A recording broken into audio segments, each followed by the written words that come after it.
1879 Chicago, a city swelling with smoke and ambition, where the skyline clawed against grey skies and the alleys ran darker than the grand avenues. Here, the name Morwen was whispered with caution, carried like a curse along the tenement rows. It was a name the city pretended to revere, draped in charity and good works. But beneath the stone facade of their household, something more dreadful stirred, something no church bells could sanctify. The Morwen home stood on Archer Avenue, its windows shuttered against the noise of the city, its walls thick and unyielding like a fortress. Neighbors said the family had hearts of gold, that they opened their doors to children no one else would claim. The lost, the abandoned, the ones left at train stations or on parish steps, children who seemed to vanish into the frost-choked nights of Chicago and never be seen again. At first it was charity that clothed the Morwen name, but whispers carried differently at night. Marketmen who returned before dawn spoke of wagons creaking along the back roads, moving slowly, heavy as though weighed not by goods but by something human. Muffled cries heard through the rattling wood, and when asked where the orphans had gone, Margaret Morwen, the matriarch, would smile with cold piety and murmur, "God moves in ways we cannot question." But the city had begun to question, for patterns emerged too precise, too regular. Every child who entered through those iron-bound doors stayed only a single night. Their beds were found untouched by morning, their bowls scrubbed clean as though no small hands had lifted bread to their mouths, and in the cellar where lanterns were rarely allowed to burn, neighbors claimed they heard something more terrible than charity, the slow dragging of chains, the restless breathing of many, the faint tapping as though little fists pressed against stone. Chicago in 1879 was no stranger to misery, but the Morwen home offered something different. It was not relief, it was disappearance. And disappearance in a city already built on shadows was the most dangerous gift of all, for it meant someone had mastered the art of erasing lives without a trace, someone who fed not the hungry, but the walls themselves. And so the story begins, not with saints, but with stone that remembers screams no priest ever recorded. Stone that holds the truth of what the Morwen family did when they claimed to offer shelter, yet offered only silence and walls that never gave back what they devoured. Chicago in 1879 was alive with noise and industry, the iron wheels of streetcars clattering against cobblestone, the river churning with barges, the air thick with soot and sweat. And yet just blocks from this restless progress, the Morwen home stood in unsettling stillness, its shutters closed in daylight, its lamps extinguished long before midnight. A house that seemed to resist the pulse of the city around it. Those who passed by at dusk said the house was strangely quiet. No laughter of children spilled from its rooms, no curtains fluttered to show life within, and yet at odd hours a lantern glow would tremble behind the shutters, as if someone moved cautiously from room to room, guarding secrets not meant for daylight. A house with a pulse of its own, but one that beat too slowly, like a heart waiting for silence. The Morwens were respected in polite company, their matriarch Margaret draped in sombre gowns, her voice calm, her smile carefully measured.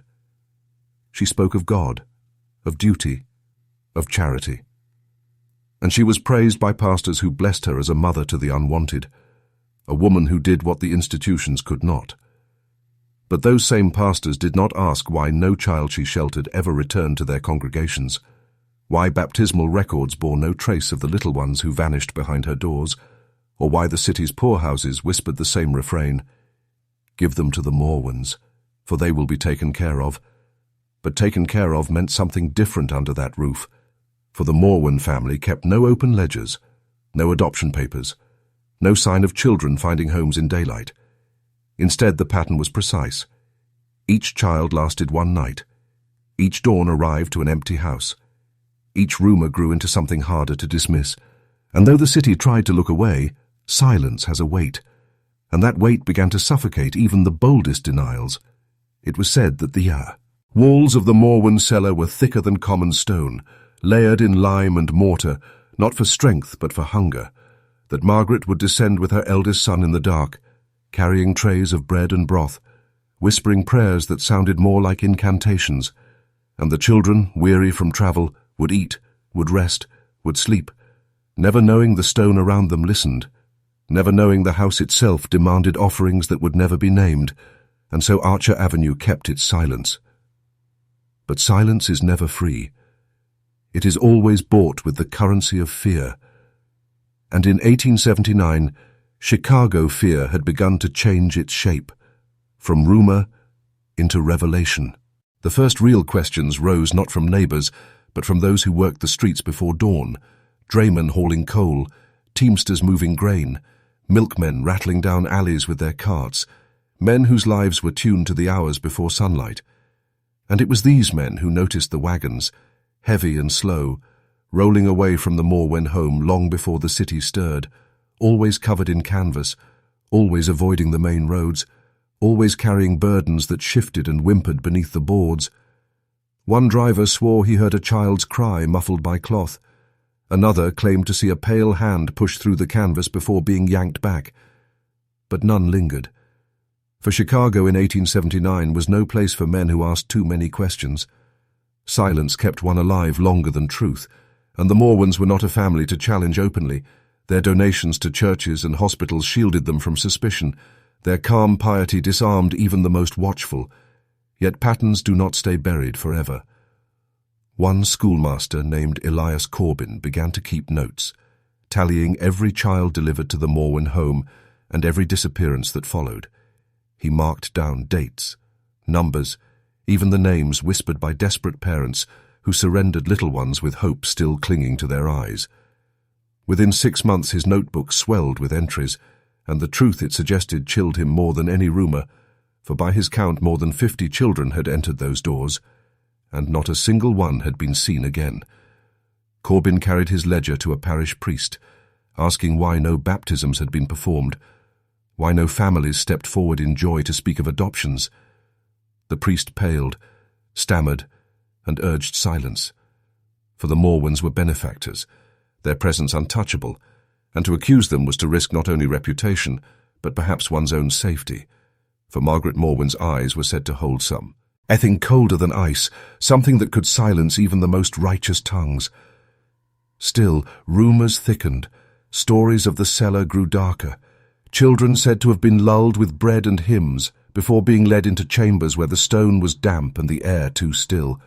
One boy was rumored to have scratched his name into the wall with a shard of brick, only for the mark to vanish by morning as if the house itself consumed it.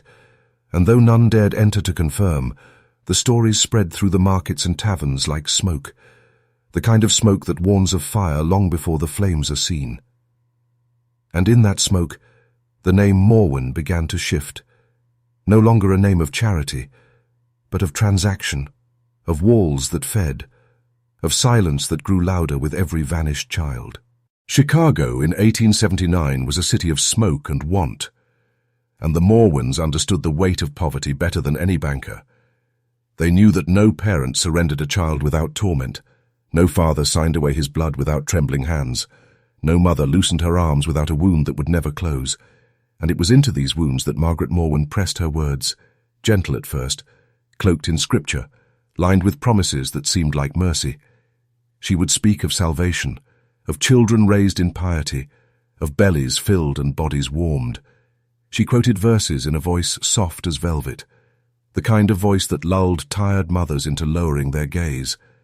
But behind her words was always the needle of debt, the reminder that the city offered nothing else, that the child would starve or freeze if not entrusted to her, the suggestion that refusing her hand was not love but cruelty, and thus she turned choice into guilt, forcing parents to betray themselves while believing they were saving their own flesh. Fathers, proud and desperate, found themselves cornered by her logic. She would praise their sacrifice as strength, as manhood, whispering that real protection was not in clinging to a child, but in letting it go. And more than one was broken by those words, kneeling in silence as she led the little ones away, the sound of small footsteps fading into the cavernous halls of that house where light itself seemed to falter. And if a mother hesitated too long, Margaret would lean close, eyes unblinking, and speak of sins that clung to the poor like chains, sins their children would inherit unless cleansed. She spoke of hunger as a curse, of filth as damnation, and promised that within her home the children would be scrubbed pure, raised free of their parents' failings. It was not a promise but a judgment, and it left mothers trembling, ashamed, convinced that surrender was not abandonment but redemption. But redemption never came, only silence. Weeks would pass, and no letters arrived, no news, no glimpse of children in church pews or schoolyards. When parents inquired, Margaret smiled with a thin cruelty and spoke of relocations, of distant adoptions, of blessings too far to see. Her words were final, her tone unchallengeable, and in time even the boldest parents stopped asking, for the Morwens had a way of making questions feel like trespasses against God himself. Thus the Morwen home did not simply consume children. It consumed the will of the parents, turning grief into compliance, guilt into obedience, until the city itself became complicit in its silence, as if Chicago had agreed to look away while its most vulnerable were devoured by walls that did not give back. His name was Elias Corbin, a man unremarkable in stature but haunted by debts of his own. He was not a father nor a grieving uncle, but a clerk whose work brought him close to parish records and court filings. And it was there, buried in the brittle pages of Chicago's bureaucracy, that he noticed what no one else dared to see. Dozens of children registered as wards of Margaret Morwen vanished from all further record. No death certificates, no adoption papers, no trace at all. The city simply forgot them, as if they had been erased. At first, Elias tried to convince himself it was clerical error. The city's books were filled with gaps, with pages missing or names half-written, but the numbers gnawed at him, and the silence of the parents gnawed deeper, until one night he stood across the street from the Morwen house, its windows dark, except for one faint light that flickered behind curtains that never moved. The house itself seemed to breathe, the stone damp with some unnatural sweat, the walls thick as if they had been built to hold not air but secrets, every brick a clenched fist, and Elias felt his chest tighten with a pressure that was not fear but recognition, as if some part of him already knew the house had swallowed what he sought. And stepping closer meant stepping into the belly of something that was not merely built, but alive. He knocked only once, and the door opened not by Margaret's hand, but by the house itself. A groan of hinges, a draught of stale heat, and a shadowed corridor stretching inward like a throat. He expected Margaret to appear, to greet him with her practiced smile, but instead there was silence, the kind that listens, the kind that waits to see what you will do, and Elias, trembling but resolute, stepped inside. The air was heavy with a dampness that clung to his skin, carrying a scent both earthy and wrong, like soil turned with blood. The walls seemed swollen, as if pulsing faintly beneath their plaster, and he swore he could hear faint scratching from behind them, too high-pitched to be rats, too desperate to be dismissed. Then Margaret appeared, candle in hand, her face lit from below, so her eyes seemed cavernous, her smile stretched but not warm. She welcomed him with a tone that carried no surprise, as if she had been expecting him all along, as if the house itself had whispered of his approach. And in that moment Elias knew. He was not visiting Margaret. He was entering her covenant with something deeper, and every step forward meant a step into walls that wanted him as much as they had wanted the children. Elias followed Margaret down the corridor, each step swallowed by the thick carpet, his eyes darting to the walls where shadows swam without source. The plaster seemed damp, sagging in places as though it concealed not structure but flesh. The candlelight caught glimmers in the surface, not cracks, not paint, but what looked like veins threading faintly beneath, pulsing when he dared stare too long. Margaret's voice guided him, low and steady. "You came looking for children, Clark, but all you will find here are foundations, for every house must feed, and ours feeds faithfully." Her words were not madness, they were liturgy, rehearsed and spoken with conviction, and Elias felt the weight of generations in her tone. She led him into a parlor where portraits of the Morwen line hung in stern silence, men and women whose eyes had not dulled with time, whose paint seemed to watch and follow. In the corner stood a cradle, far too small, draped in cobwebs yet freshly rocked as if some unseen hand had only just stilled it. The walls here were louder, their murmurs faint but undeniable. Elias pressed closer, and what he heard froze him where he stood. Not rats, not settling wood, but the hushed syllables of children praying, whispering half-remembered hymns, pleading for release. Their voices braided into the structure like mortar. Margaret set the candle down, and her eyes gleamed with satisfaction. We take them in, we give them names, and when their time comes, the house receives them. The city forgets them, but the house remembers. It keeps them close.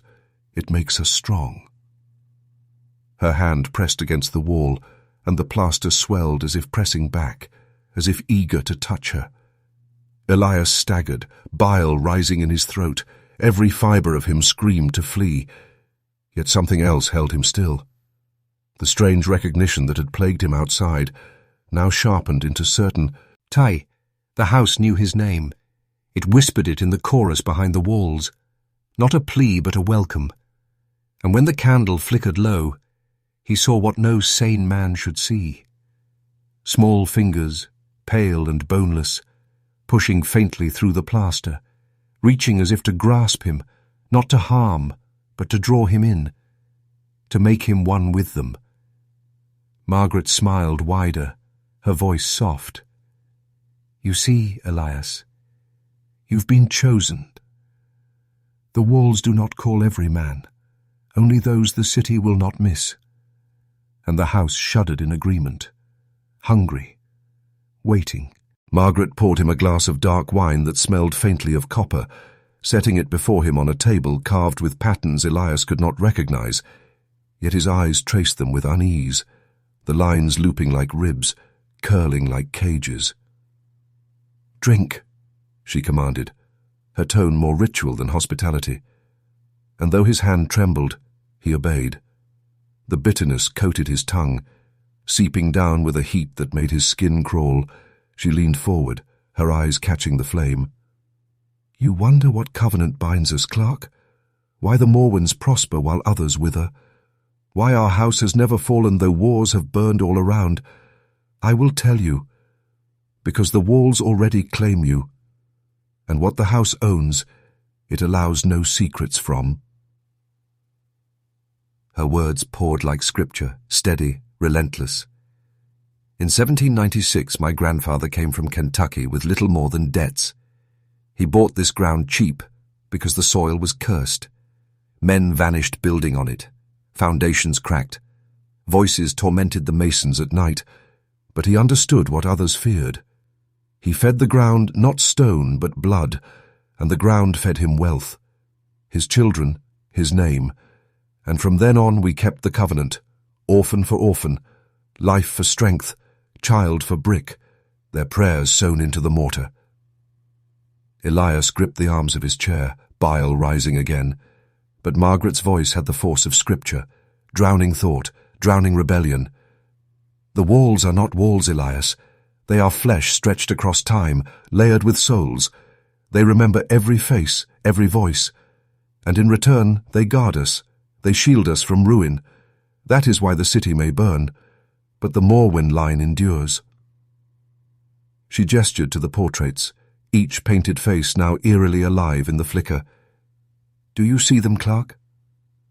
They are not gone. They are within, not ashes in the ground, but marrow in these beams. Every ancestor watches, whispers, guide. Their will is the house, and the house is eternal." The candle hissed and shadows stretched long across Elias's face. He wanted to deny her, to call her mad, yet every creak in the wall echoed with proof. Every whisper threading his name was undeniable. Margaret reached for his hand, her touch cold but firm. "Do not think you were sent here by accident, Elias. The city's records led you because the house chose you.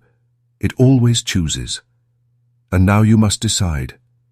Will you fight the walls, or will you become part of them, preserved forever, stronger than death?"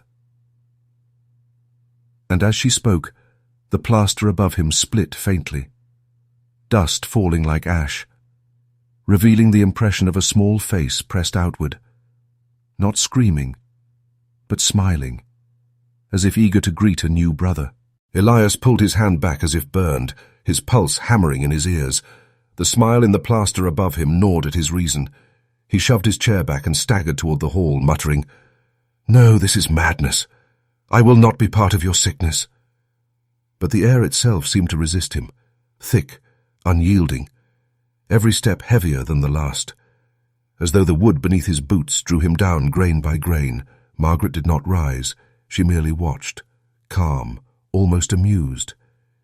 "You may try to flee, but every man who resists the house feeds it all the faster. It has claimed stronger souls than yours." Elias reached the door, his fingers fumbling at the brass handle. Yet when he pulled, the knob turned endlessly without release, spinning in his grip like a wheel with no end. Sweat broke down his temples. The hall stretched longer than before, portraits multiplying on either side, their painted mouths twitching faintly as if whispering to one another, judging him, selecting him. He forced himself forward, the records clutched tight against his chest, but the gas lamps lining the corridor flared and dimmed in unnatural rhythm, every flicker revealing brief, grotesque tableaus. A child's hand pressed through the wallpaper, a skeletal grin traced in the plaster, an eye blinking wetly from between the beams. Then came the voices, dozens layered as one, male and female, young and old, echoing from inside the walls. "Stay, Elias. You are ours. We have waited. We have starved. And your flesh will steady us. Your blood will bind the cracks." His knees buckled, yet rage sparked beneath the terror. He tore a candle sconce from the wall and hurled it, flames scattering, plaster charring, and for a brief instant the walls shrieked, an unholy sound like metal grinding against bone. Margaret's face darkened, her composure cracking for the first time. "Fool," she spat. "You wound the house, and it will not forgive." Elias stumbled backward, realizing his rebellion had brought him only deeper entanglement, for the walls were no longer passive. They pulsed like a throat, inhaling his breath, exhaling with his heartbeat. And as he turned, desperate for any staircase, any door, a low groan rippled through the structure. Not collapse, but hunger. The unmistakable sound of a house preparing to feast.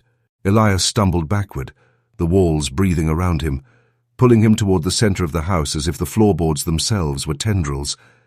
And then, almost by accident, he tripped over a loose board and fell, plunging through a narrow hatch that had been hidden beneath the rug, landing in darkness so complete he could not see his own hands. The smell hit first.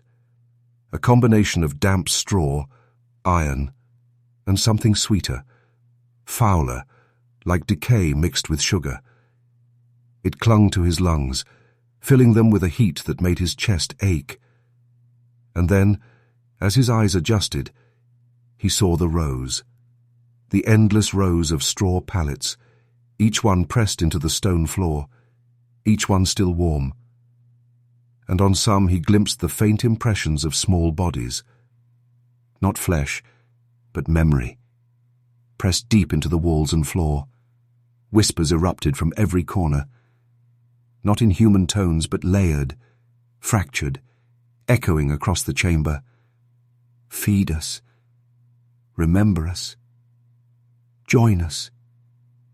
And the walls seemed to pulse visibly, as if the stone itself were beating, breathing, alive with the collected weight of decades of children. Margaret stepped down after him, candle in hand. And for the first time her soft, measured voice faltered, just enough for Elias to sense hunger in it. The same hunger he now smelled, tasted, felt in the marrow of the basement. "This is why we take them, Elias, so the house may endure, so the family may endure.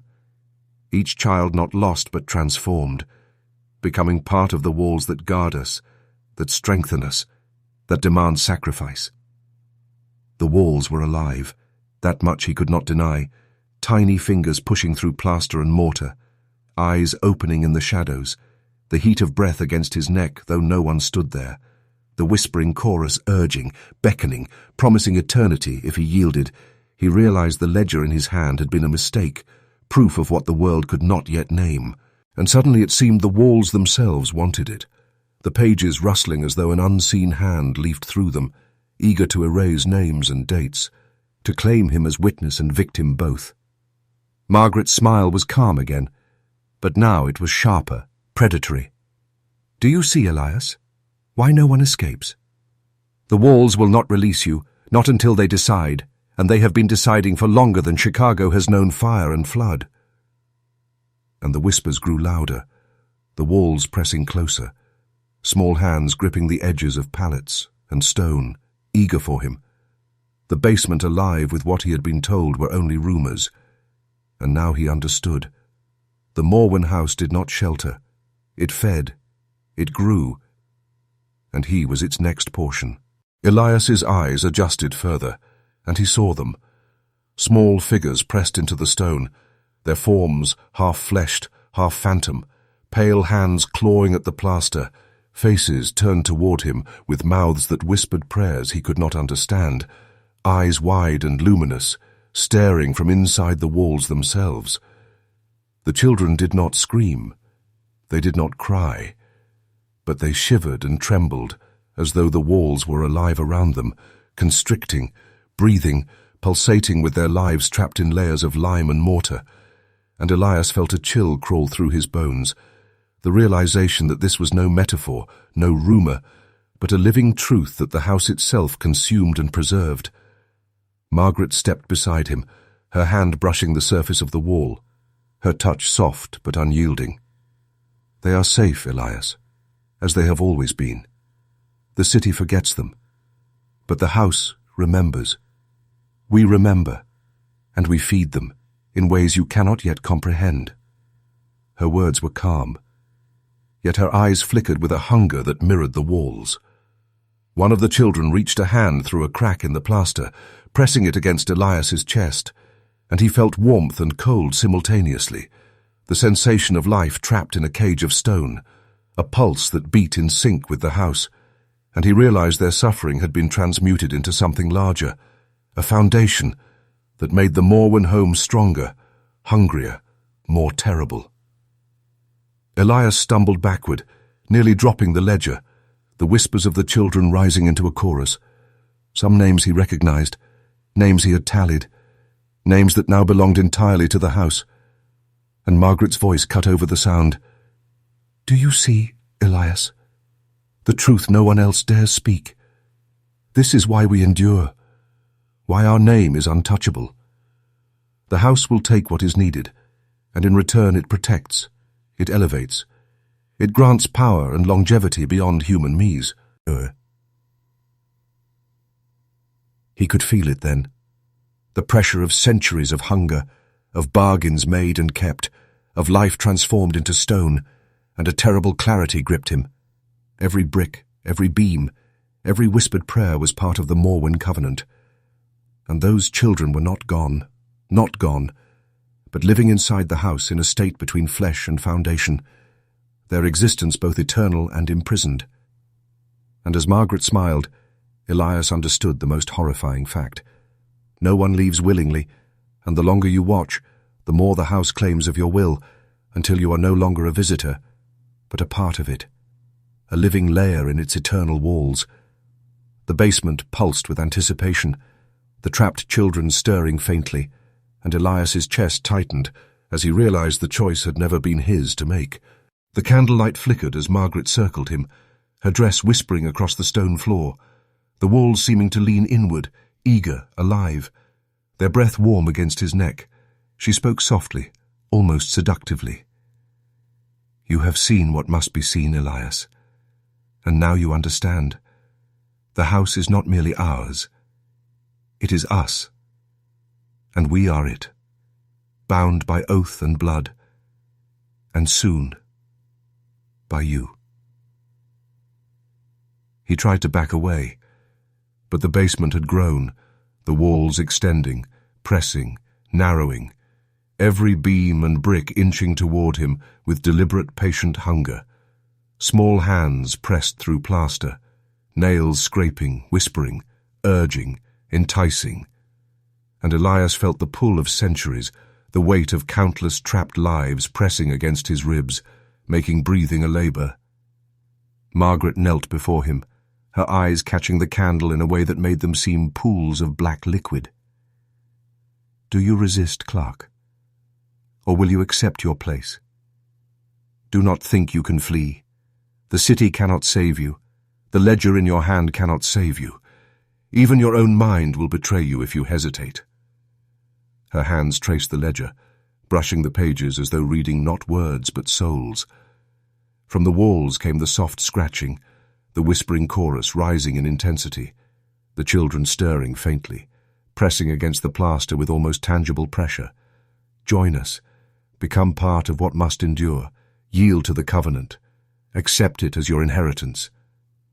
The voices were layered, urgent, unrelenting, and Elias staggered, realizing the ritual had begun the moment he stepped into the basement.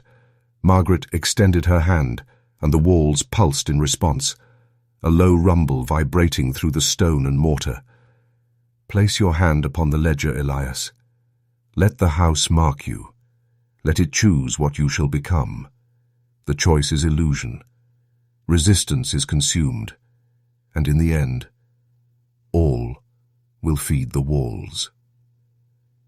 His instincts scream. Ed, yet some part of him, small and trembling, was drawn to her words, to the house, to the pulse in the stone that seemed almost alive, waiting for him to complete the covenant, to seal the lineage of Morwen with his own soul. And as he raised his trembling hand, the candle flickered violently, the walls groaned, the children whispered louder, and the house waited, hungry, patient, eternal, knowing it would claim him fully or shatter him utterly. Elias realized then that the Morwen covenant was not merely tradition, it was predation, and he was standing at the edge of assimilation between life as a man and life as part of the walls. Elias pulled his hand back violently, the ledger slipping from his fingers and thudding against the stone floor, and the basement seemed to shiver, the walls twisting imperceptibly, groaning as if wounded, the whispers rising into a cacophony, sharp and accusing. No, resist not, join, yield, belong. Margaret's eyes narrowed, her calm demeanor cracking. Foolish man, you think will alone can save you? You have already stepped inside. The house claims more than flesh. It claims intent, thought, hesitation. Your defiance feeds it as much as surrender would. Her hands gestured toward the walls, and they responded, bulging, stretching, small hands clawing through plaster, scraping at Elias's coat, tugging at his sleeves as though to pull him in. He stumbled backward, tripping over straw pallets, the faint outlines of children pressing against him from inside the walls, their pale faces twisted with both longing and terror, and he realized the truth. The Morwen house did not merely trap children, it shaped them, molded them, made them part of the structure, and now it hungered for him, alive in ways a building should not be. A beam overhead groaned and cracked, dust falling like rain, the shadows lengthening into forms that were half stone, half hand, reaching, clutching, tugging at his legs, and the candlelight flickered, revealing more. Small faces pressed through plaster, smiling, screaming, whispering, their voices blending into a single urgent tide that pushed him toward panic. Margaret advanced, her smile sharper. You cannot fight it, Elias. The walls will pull you, the house will not be denied, and resistance is its sweetest provocation. It will shape your fear into sustenance, your struggle into strength.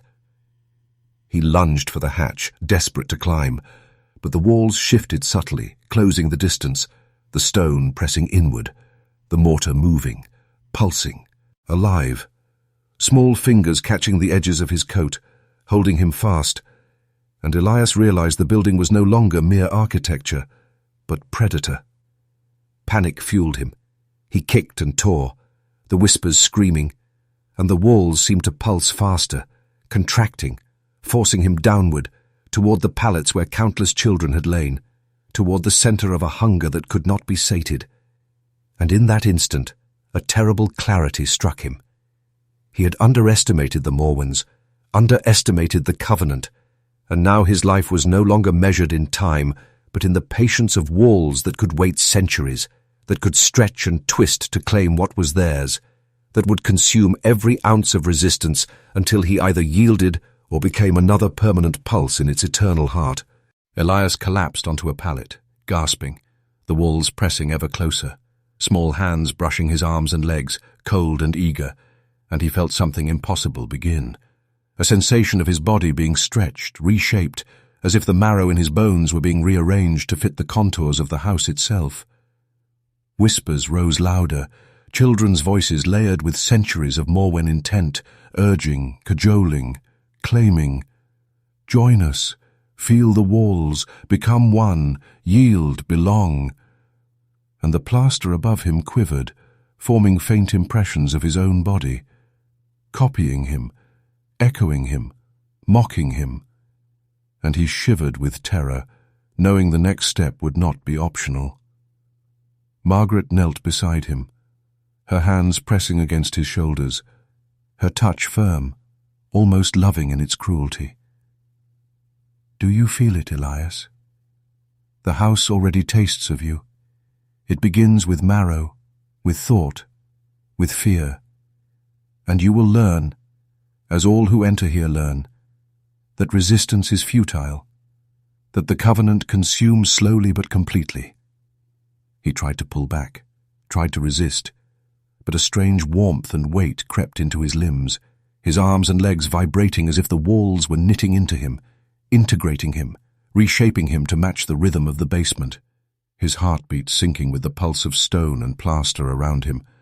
The candlelight flickered, casting shadows that moved independently, stretching toward him, reaching into his hair, across his chest. And Elias realized that he could feel the children inside the walls, their fear and longing mingling with his own, their souls pressing into his, and the house itself had begun to fuse him with them, creating a bridge between flesh and masonry, memory and mortar. Margaret's smile was serene, terrifyingly calm. The first stage is always the hardest. The house takes what it must, begins the work slowly, so you may not despair, so you may feel every pulse and whisper before you are fully ours. Elias groaned, the sensation almost unbearable, a strange pressure inside his skull, a tug at the marrow, his fingers tingling as if filled with electric stone. And he understood now why no one left, why the Morwen family endured for generations, why the city forgot every child. Resistance was futile, and submission would only delay the inevitable. And somewhere deep within, a thought clawed its way into his mind. That if he did not fight, if he did not escape soon, he would become a permanent part of the walls, another pulse in the heart of the Morwen house, another ghost among the children, remembered only by mortar, plaster, and the Covenant. Elias gasped, struggling against the strange weight in his limbs, the walls pressing and pulling at him, small hands gripping, fingers cold and rigid, whispering from every crack. Do not leave. Belong. Yield. And yet something fierce stirred inside him, a primal refusal that flared in his chest.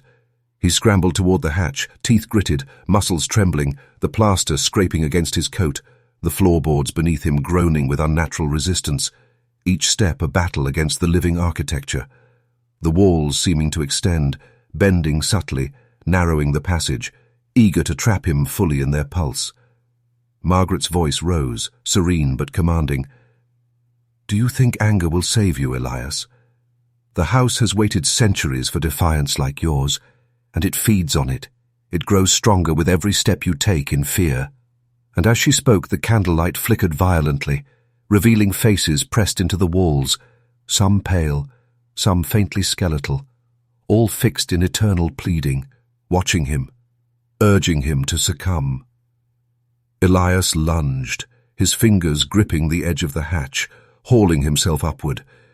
Yet the walls pulsed in time with his heartbeat, bending, constricting, subtle but relentless, like a living cage, small hands tugging at his jacket and trousers, cold nails sinking just enough to draw instinctive panic.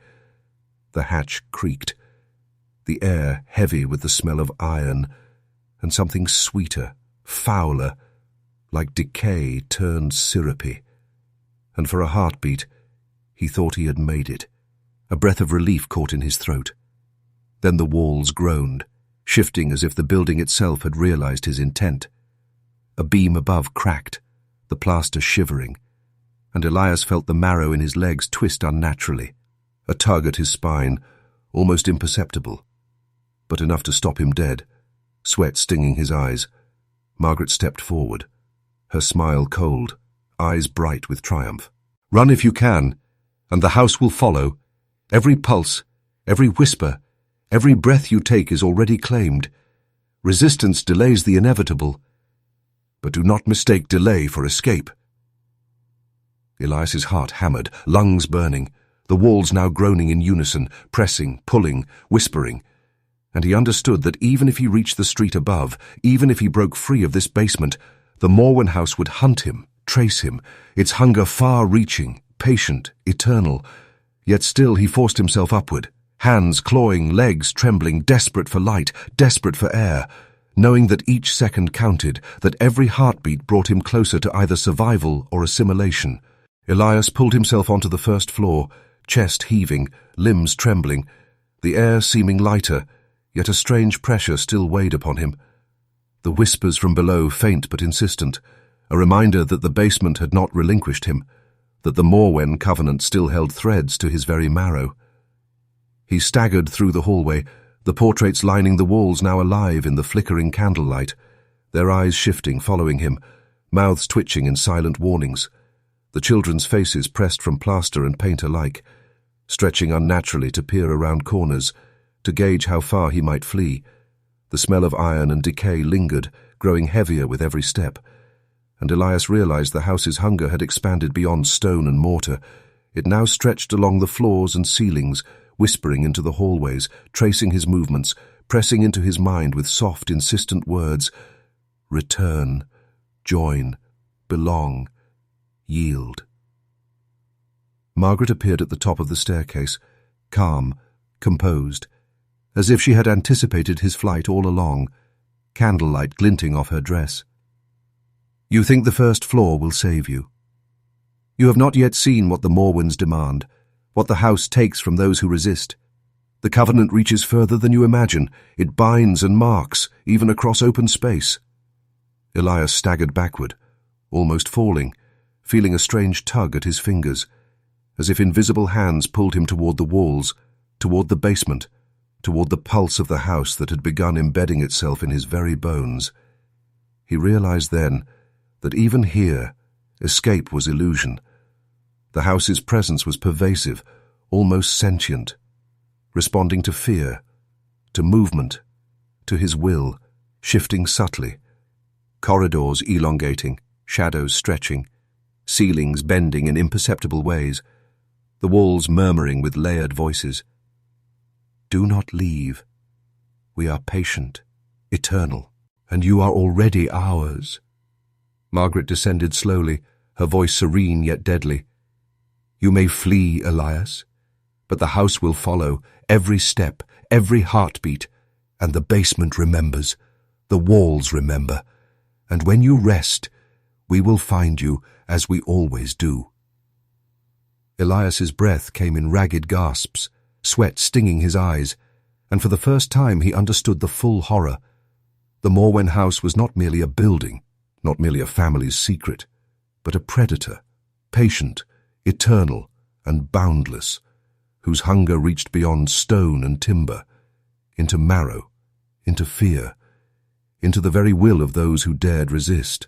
And yet, even as dread consumed him, some spark of defiance remained, and he pressed forward, knowing that survival would demand cunning, speed, and a willingness to confront truths far darker than he had ever imagined. Elias stumbled down a narrow corridor he had not noticed before, the floorboards groaning faintly under his weight, the air thick with dust and something far older, sweeter, fouler, almost metallic, a scent that clawed at his senses, urging him forward. A panel in the wall caught his eye. Subtle, almost imperceptible, carved with marks like tallying scratches, worn smooth by time, and with trembling fingers he pressed it, hearing a soft click as the wood shifted inward, revealing a hidden doorway. The chamber beyond was dimly lit by a single shaft of light from a high window, dust motes floating like tiny spectres, yet it was alive with signs of long-forgotten activity. Straw lining the floor in neat rows, small objects scattered. Toys, trinkets, tiny shoes, some broken, some pristine. Relics of children long vanished. The walls were etched with faint carvings, strange symbols that seemed part ledger, part spell, part memory, chronicling the names of every child the Morwens had ever taken, their ages, the dates they had vanished, and Elias felt a chill creep up his spine as he realized these were no ordinary records. They were living memory, each line a tether, each symbol a pulse that throbbed faintly beneath the stone. He pressed closer, seeing faint faces emerging from the carvings, eyes blinking in the dim light, whispers brushing his ears. "Remember us? Know us? Join us?" And he recoiled, stepping back, realizing that the chamber itself was alive, infused with centuries of fear, blood, and unspoken bargains. Margaret appeared again, as if materializing from the shadows, her voice soft, deliberate.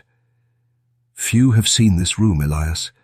It is the heart of the covenant, the record of all who have fed the house, all who are claimed, all who might yet join, and every witness strengthens its memory, every glance makes it hunger." Elias staggered, trying to comprehend. To the immensity of it, the children pressed into the carvings like spirits trapped in wood and stone, some whispering warnings, others pleading, others laughing softly, eerily, a chorus of memory and hunger. He realized then that the Morwen family had built more than a house. They had built a living chronicle of appetite, a structure that consumed and preserved simultaneously, feeding on flesh and will, while memorializing its victims in a way no one outside could ever understand. And as Margaret stepped closer, the shadows stretching and writhing behind her, Elias knew he had glimpsed only a fragment of the horror, and that survival would demand more than courage. It would demand a reckoning with the covenant itself, and the realization that every step he took was already mapped in the memory of the walls. Elias leaned closer to the carved walls, the faint glow from the high window illuminating symbols he had not noticed before.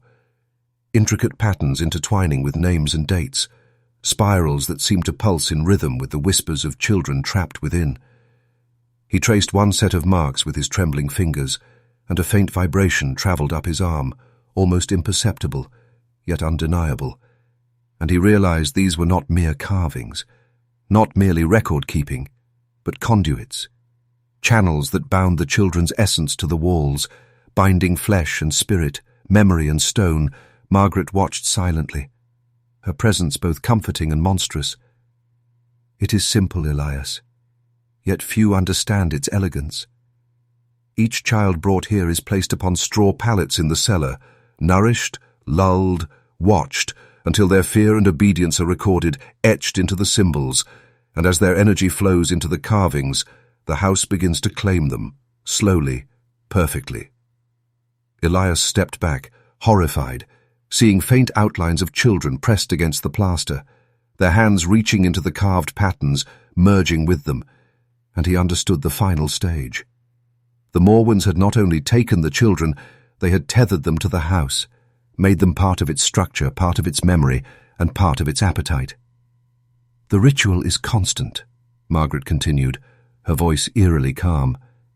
"It is not a single moment, but a process, repeated nightly, every whispered word, every prayer, every touch, channeled through the carvings, through the symbols, through the very stone and timber, and by morning, each child is woven into the covenant, present yet absent, alive yet contained." Elias's chest tightened, sweat stinging his eyes, the realization dawning that resistance only made the process stronger, that struggling fed the very mechanism meant to bind, and that the ledger he had carried was only the surface, a human attempt to record what the house itself already knew. He shivered as he noticed faint energy lines connecting the straw pallets to the carvings above, a web of unseen threads pulsating with life, and every whisper from the walls reinforced the connection. Every breath a lure, every heartbeat a signature captured by the Morwen magic. Margaret stepped closer, the shadows behind her writhing like living tendrils. "Do you see now, Elias? This is why no one leaves, why the city forgets, why the children are never returned, the house demands, and the covenant ensures obedience, permanence, eternity, and now you have seen its heart." Elias felt a pulse in the floor beneath him, matching the pulse in his own chest, and he realized that the moment he had touched the carvings, the ritual had begun to claim him too. A creeping certainty that the Morwen house would not release him, and that the covenant extended far beyond his understanding or control. Elias's hands shook as he traced the carved symbols, searching for a weakness, a gap, anything that might sever the invisible threads connecting the children to the walls, his mind racing with a mixture of terror and determination. He grabbed a small, broken piece of wood from the floor, scraping at one of the spirals, attempting to disrupt the flow of energy, to sever the conduit that tethered the children's essence to the house. And for a heartbeat, he thought it had worked. The whispers faltering, the faint pulse of the carvings dimming. Margaret's eyes narrowed, her voice rising over the sudden silence, calm but icy. "Foolish man, you think defiance will undo what centuries have built. You cannot unweave the covenant. Every attempt only strengthens it. Every act of resistance becomes part of the ritual itself." The walls groaned, the plaster bulging outward, small hands pressing harder, nails digging into his coat, whispering, coaxing, threatening. And Elias felt the floor vibrate beneath him, as if the house were alive, a single organism reacting to his sabotage, calculating, patient, eternal. A beam above creaked violently, dust and small stones raining down, and the whispers became a cacophony, layered, urgent, pleading, warning. And Elias realized that the house had anticipated this, that every attempt to resist or undo the ritual was already woven into its memory, absorbed as fuel. He tried again, this time tearing at the carved spirals with a piece of metal, the walls quivering, the carvings writhing, faces of the children emerging from plaster and wood, twisted in fear and despair. And he felt the tug on his own marrow, a creeping sensation of being drawn into the covenant, almost simultaneously punished and marked by the house for his defiance. Margaret stepped closer, shadows curling around her like smoke. "Do you feel it, Elias? The resistance is due, delicious. The struggle empowers the covenant, and soon you will understand the Morwen house does not merely hold, it transforms, and you are already part of the process, whether you fight or yield." Elias's chest tightened, sweat stinging his eyes, his heartbeat sinking with the pulse of the carvings, the whispers of the children pressing into his mind, urging him to surrender or perish, and he realized that the Morwen covenant was not merely a trap, it was a living, patient predator, and his actions only fed it. And yet, even as despair threatened to overwhelm him, a spark of defiance remained, small but alive, urging him to continue, to find another way, knowing that survival depended on outthinking something that had centuries of patience, centuries of cruelty, centuries of hunger behind it. Elias stumbled back, the walls pulsating in unison, the carvings glowing faintly, shadows elongating and twisting like living tendrils reaching for him, the children's whispers rising into a shrill chorus, layered, urgent, accusing, urging, and the floor beneath him vibrated, a low hum resonating through bone and marrow. Margaret's voice rang out, calm yet commanding. "You will learn, Elias. The Morwen house is patient, eternal, and your defiance only awakens it fully. It remembers every hesitation, every touch, every attempt to undo what centuries have built." The walls bulged, stretching subtly, small hands emerging from plaster and wood, clutching at his coat, his sleeves, his ankles, nails biting, fingers pressing with unnatural strength, and Elias felt himself pulled toward the carvings, toward the conduit, toward the pulse of the house that now roared in intensity. Portraits on the walls twisted, faces of long-dead Morwens and missing children morphing into grotesque amalgamations, eyes opening wide, mouths whispering in unison. Yield, belong, feed, become. And Elias's own heartbeat quickened, syncing with the rhythm of the house, a primal terror coursing through every vein. Margaret moved closer, shadows curling around her like smoke, her hands raised as if conducting the walls themselves, and the carvings writhed, the floorboards buckling, the plaster heaving, the air thick with the scent of iron, decay, and something far older, sweeter, fouler, alive, hungry.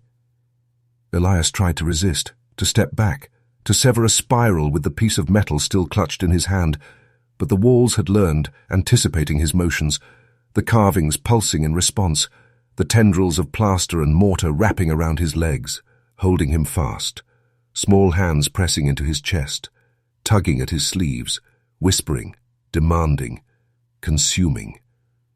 The house seemed to stretch up, ward and outward simultaneously, ceiling and floor bending subtly, corridors twisting, doorways elongating, shadows moving independently, and Elias realized he was no longer merely in the house. He was inside its will, within its pulse, within its hunger, a living extension of centuries of Morwen cruelty. Margaret's eyes gleamed, serene, terrible. See now, Elias, the power you have invoked, the force you have challenged, and know that every second of defiance, every heartbeat of fear, only strengthens what cannot be denied. The covenant is eternal, and you are already entwined. Elias felt the tug at his marrow, the pull at his thoughts, the house demanding submission, yet a small ember of defiance burned in him, fragile but alive, and he realized that survival would require cunning, speed, and a willingness to confront horrors far beyond human understanding.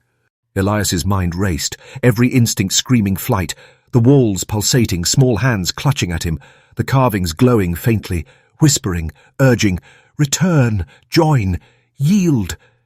And he realized that brute force alone would not save him. He needed cunning, deception, distraction. He grabbed a candle, holding it high, and tossed it toward the carvings, flames licking the etched spirals, smoke curling through the chamber, and the house responded immediately, the walls groaning, plaster quivering, small hands recoiling, the pulse momentarily faltering, giving him the fraction of a second he needed. Elias sprinted down a corridor, limbs burning, lungs heaving, shadows twisting and reaching. But for once, the carvings faltered, the whispers growing faint as the smoke obscured their source, and he realized that the house's attention was divided, that the covenant, though eternal, could be manipulated, if only briefly. He passed the portraits that had been following him with eyes wide, mouths whispering in unison, the shadows curling around the frames, stretching toward him, and he dodged, weaving through the hallway with desperate agility, the pulse of the house tugging at his marrow, testing him, measuring him, trying to predict his next move.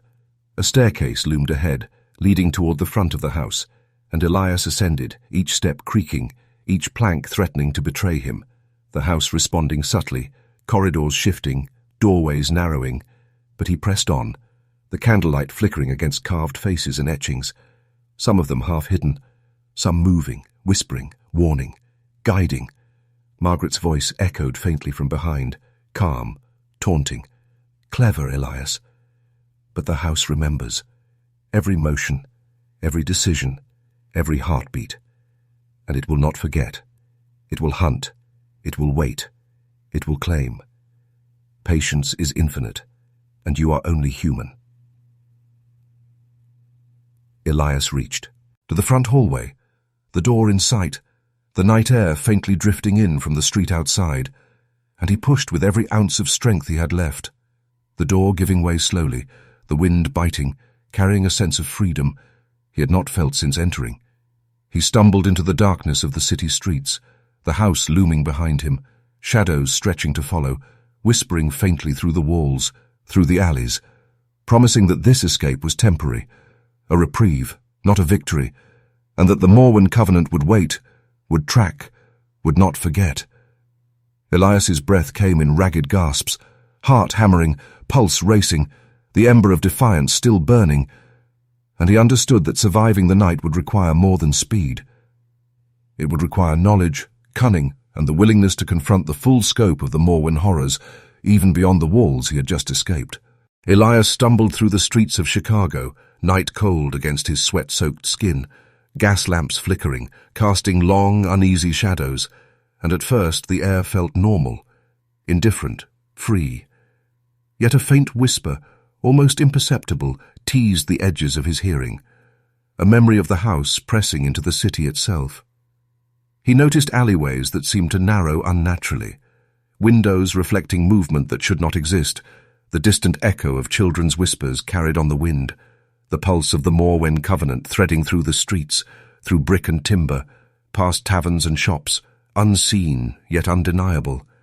Every sound, every creak of a door, every footstep seemed amplified, purposeful, as if unseen hands guided him, measured him, noted him, and a sudden shiver ran down his spine as he realized that the city itself had become an extension of the Morwen house, a labyrinth designed to track, corral, and claim those who defied it. He passed a small square where wagons had long since departed. But the imprint of motion lingered, faint lines in the cobblestones that seemed to pulse like veins, connecting back to some unseen epicenter, whispering with a collective voice, "Return. Belong. Yield." And Elias understood that the covenant's reach was not bound by walls, timber, or mortar. Margaret's voice, impossibly close, echoed in his mind. "You may run through streets, alleys, and neighborhoods, Elias, but the Morwen family touches all things it surveys. The covenant extends far beyond the house, and every heartbeat you take in defiance is already recorded, already marked, already claimed." The gas lamps flickered, shadows shifting in patterns that suggested figures, children pressed against walls, observing him, small hands tracing invisible spirals in the bricks, whispering layered messages of fear, compliance, and inevitable reclamation. And Elias realized he was no longer merely fleeing a house. He was fleeing an idea, a presence, a predator woven into the very city. The wind carried the faint metallic tang of iron, decay, and something older, hungrier, and he glimpsed a figure in the distance, the shape of Margaret, impossibly far, impossibly near, the edges of her form blurred, shifting, and he knew that escape would demand more than speed or strength. It would require cunning, courage, and a reckoning with a force that had touched this city for generations, unseen and unchallenged. Elias's pulse quickened, heart hammering, sweat stinging his eyes, and he understood that the Morwen covenant was patient, omnipresent, and eternal, and that even in flight he remained ensnared. Every step a test, every shadow a whisper, every breath a reminder that the house and the family behind it had already claimed more of him than he knew. Elias rounded the corner into a narrow, fog-choked alley, breath ragged, lungs burning, and there she was, Margaret, standing impossibly still, shadows writhing around her like living smoke, eyes glinting with that calm, terrible certainty, the pulse of the Morwen covenant radiating outward, threading through bricks, timber, and the very air. "You cannot run forever, Elias," she whispered, voice both soft and commanding. "The house remembers, the city remembers. Every heartbeat, every footstep, every defiance is already claimed, already woven into the covenant, and soon you will understand the fullness of what it takes to oppose us." Elias gritted his teeth, every instinct screaming flight. Yet he realized that confrontation, not mere running, was his only chance, that the covenant's threads reached into his very marrow, and that hesitation would ensure he was consumed, body and spirit. Like so many children before him, he lunged, not with violence, but with calculated audacity, ripping a carved talisman from his coat, one he had discovered in a hidden chamber earlier, a fragment of old resistance, a symbol partially etched with forgotten counter-runes. and as he pressed it against the nearest carved wall, he felt a jolt, a pulse, as if the covenant recoiled, uncertain. Margaret's eyes narrowed, the shadows twisting violently, reaching for him, the whispers of the children rising into a deafening crescendo. Yet for a fleeting heartbeat, the bindings faltered, the walls quivered, and Elias knew he had found leverage, however fragile, against the ancient, patient force. He pressed further, tracing a line along the carvings with the talisman, the symbols flickering, twisting, small hands wailing in confusion. Whispers of the children layered with desperation and fear, the pulse of the house shuddering, resisting, and Margaret's serene voice now trembled with the tie. "Neast hint of unease." "You will pay for this," she hissed, stepping forward, shadows writhing, the city itself seeming to bend toward her will. Yet Elias's resolve hardened, understanding that survival, defiance, and truth demanded he exploit this fracture, even if only for a moment. The alley trembled, fog swirling, gas lamps flickering violently, and for one terrifying instant, time itself seemed suspended, the Morwen covenant stretching, bending, pulling, fighting. Yet the talisman held, a spark of resistance, a glimmer of hope, a reminder that even centuries of cruelty could be challenged. Elias's heart pounded, lungs on fire, sweat stinging his eyes, shadows twisting, whispers screaming. Yet he pressed on, daring the impossible. And in that final heartbeat before the city swallowed him once more, he glimpsed the truth, that some horrors could be delayed, even defied, but never entirely destroyed, and that the Morwen family and their house would remain, patient, eternal, and hungry.